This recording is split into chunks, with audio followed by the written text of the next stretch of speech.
Hello বন্ধুরা, প্রথমে জানাই তোমাদের শুভ সকাল। তো আজকে চলে এসেছি আমি আমার সকালের ব্রেকফাস্ট নিয়ে। তো তোমাদের আগে শেয়ার করি, তারপর দেখাই আমার ছোট্ট মেয়েটির কাণ্ড।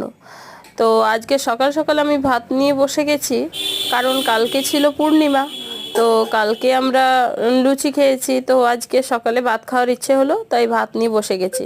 আর দেখতেই পাচ্ছ, ভাত নিয়েছি, একটু গরম ভাতে ঘি নিয়েছি, আর একটু আলু টমেটো দিয়ে ঝোল করেছিলাম, সেটা নিলাম।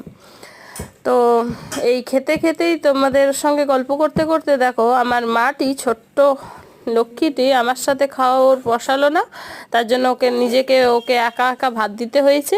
এবার ওই ভাতও দেখো গোটাই ছড়াচ্ছে, মাখছে, হ্যাঁ, আবার খাচ্ছে। নিচের ভাত তুলে খাচ্ছে। তো উঠোনটা আমার পরিষ্কার, সবসময় আমি পরিষ্কারই রাখি, যেহেতু ও খেলে। তো তো দেখো ওর অবস্থা।